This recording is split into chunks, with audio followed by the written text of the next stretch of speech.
Hello everyone, it's nice to have you here. Today's lesson will be on the types of essays.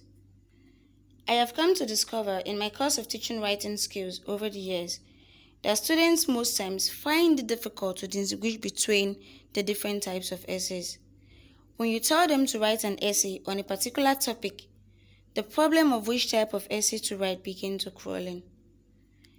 I want you to pay attention to this lesson because you will learn a lot from it. Okay? Now, distinguishing between the types of essays is a matter of great importance to the writer. The writer in this case is you. So, if you are able to distinguish between the different types of essays, you would have succeeded in doing yourself a huge favor. Now, look at this. Does the writer want to tell you about a person's experience or his own personal experience? Does the writer want to describe something, explain an issue, or convince the reader to accept a certain point of view? The four types of essays will address these purposes. Now, the next question that I want to come to your mind is, what then are the types of essays? They include the following. Okay? Now, the very first one is the narrative essay. If you look at your screen, you would see the picture of an old man. Take a very good look at it. What do you think that old man is doing with those kids? I can guess that he's telling them stories. Okay? So, what does a narrative essay do? In a narrative essay, you tell the story. It's about storytelling. That's why I love it so much. These stories are often about personal experience. So, when you're writing a narrative essay, you have to try as much as you can to involve the reader by making the story as vivid as possible. When I say vivid, I mean it has to be clear. Your story has to be clear. There should be no confusion of any kind. Okay? Now, we know that a narrative essay is all about telling stories, but the purpose is not only to tell an entertaining tale. We know, I agree, that the story has to be entertaining, interesting, to be able to hold the reader's interest. But aside from that, you should be able to dwell on the importance of the experience as well. So when you're writing, you take note of those points. You should be able to dwell on the importance of the experience that you want to share with your reader. It's very important. Now look at this. We've already established the fact that narrative essay or the narrative writing, whatever it is you want to call it, tells a story.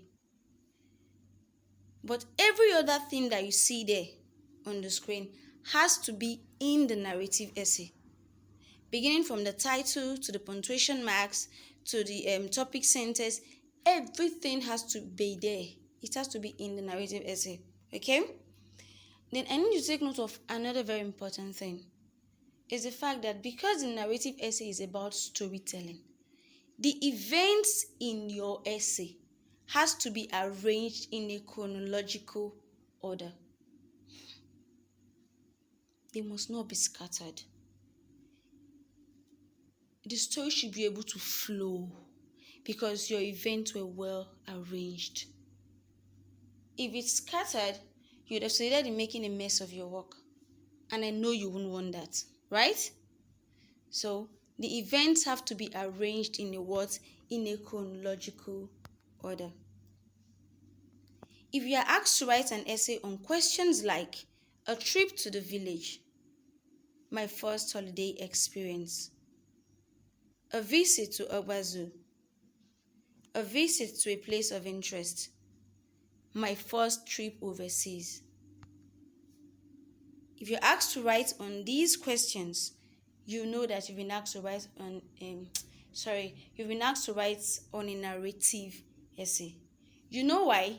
Because These essays are basically about storytelling. How does it involve? They basically involve storytelling. Now, you may be fortunate enough to come across some of these questions in your exam. And then you start saying things like, wow, Miss Yardley taught us this. Other times, you may not be so fortunate. But not to worry, I'll tell you one easy thing you need to do. If you're given an essay question in an exam, the first you need to do is to sit down and look at the question thoroughly. And then you ask yourself, what am I being told to do here? If what you're being told to do is to narrate, to tell the story, then you know that you've been asked to write a narrative essay. So that is it for narrative essay. You need to take note of those points. If you've been asked to narrate or you've been asked to tell a story, you know you need to write a narrative essay. Now we have the descriptive writing or the descriptive essay. What is a descriptive essay? As the name implies, it is a form of essay that describes something. It could be an object, a person, a place, just name it. The main thing is it describes. A descriptive essay possesses the following qualities. It must be clear and concise. You must make use of images. You must make use of the 5 senses, like the sense organs, okay?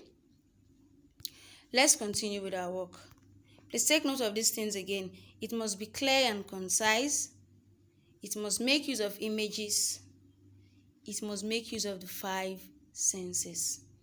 Now, as far as clear and concise language is concerned, it is necessary, you need it to describe things precisely. Imagery is used to make things seem real and remarkable.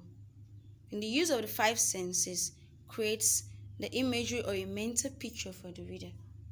So even if what the reader does is just to go through your work, you would have succeeded if you do this well in creating a mental picture for the reader.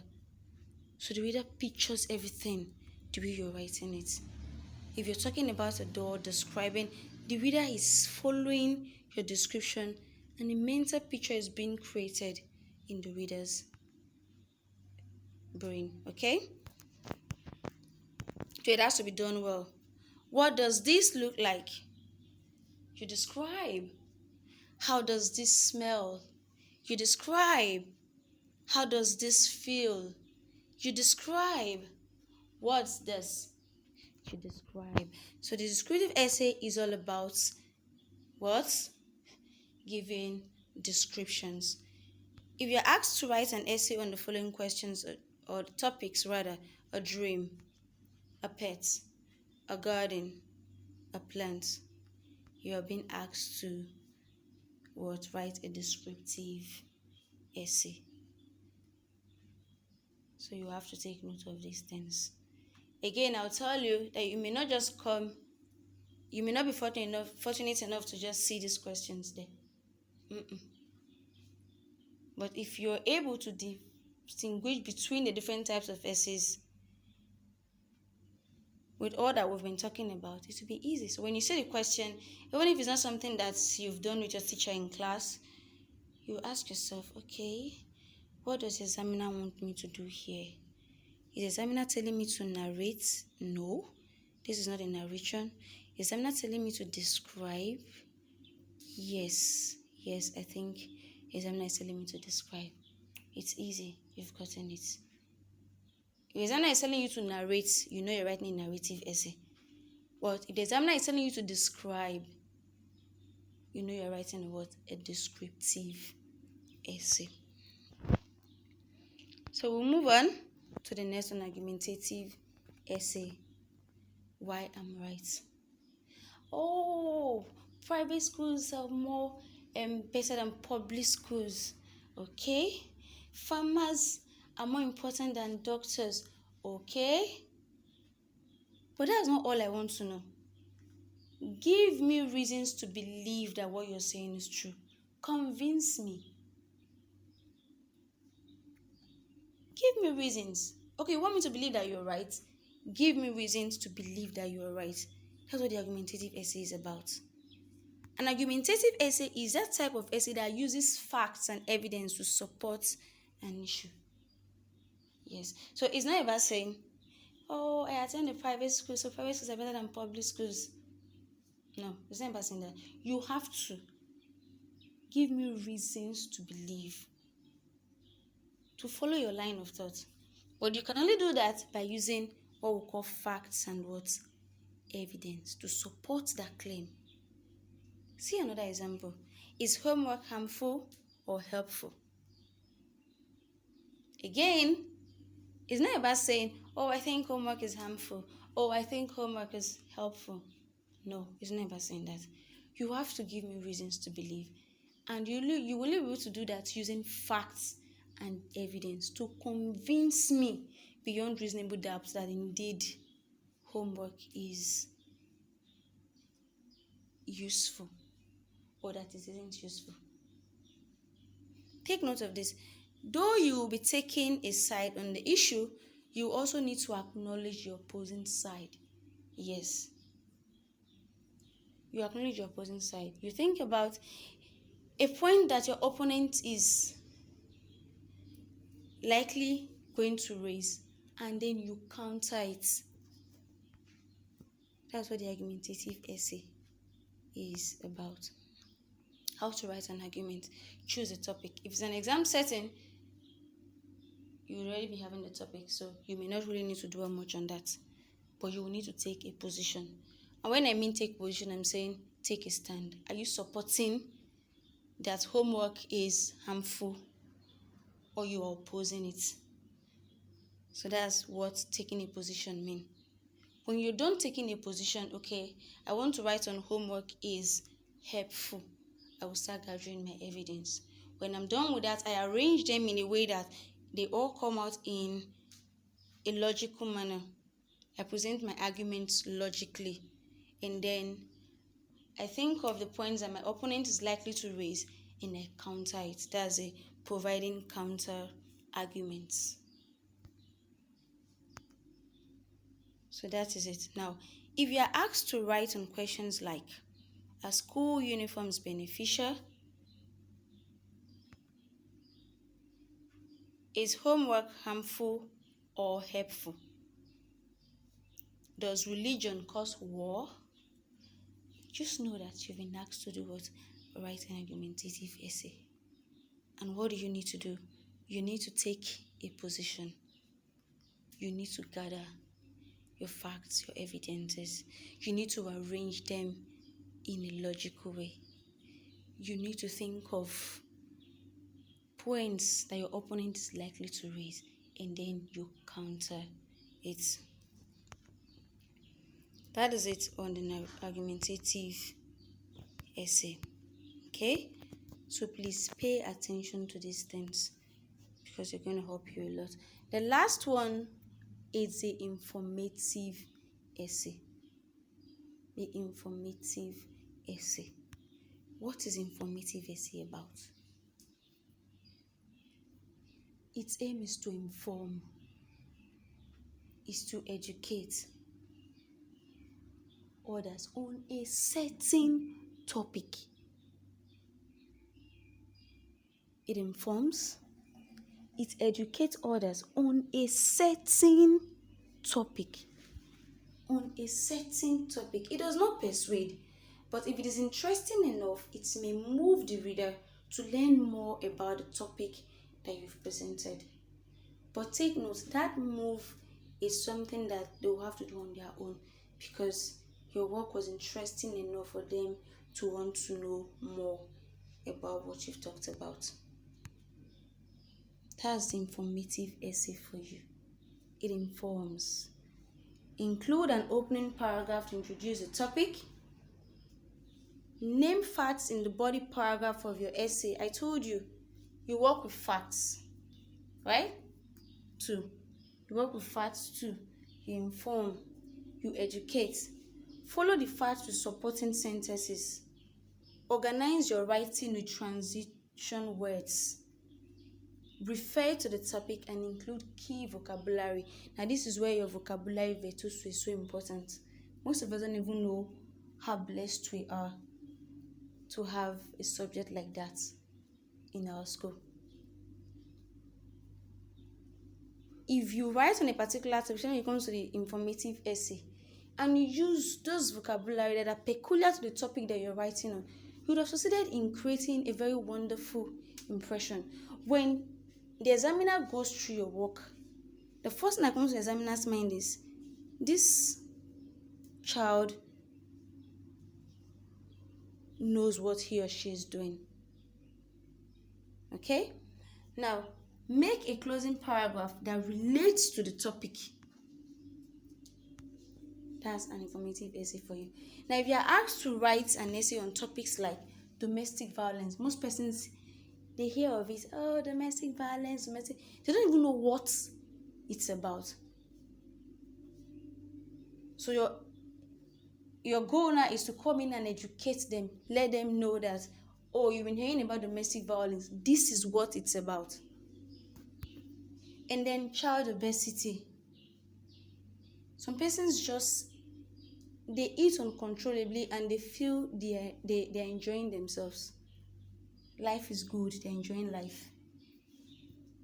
You come in now to educate them, inform them the causes, what it can actually lead to, and a whole lot of that. Overcrowded prisons. All these are informative essays. We write on them to inform and to educate others. Okay? So, this is where we'll call it a day for our lesson on the types of essays. But before we go, I want us to, as a way of refreshing our memory, go over the types of essays again. I said first we have the narrative essay that tells stories, the descriptive essay that describes, the argumentative essay that requires you to take a position and then give us reasons to believe that what you're saying is actually true, or that we should buy into your line of thought. And then the informative essay, whose aim is to inform or to educate others. So that is it, kids, for today. Please try as much as you can to go over this lesson again as much as you can. If you're having issues with a particular part of the work, go over it again. If you still cannot get it, you have access to your questions and notes. Just something down for me so that I can know how to help you. So till we meet again, till our next lesson comes up, it's bye for now.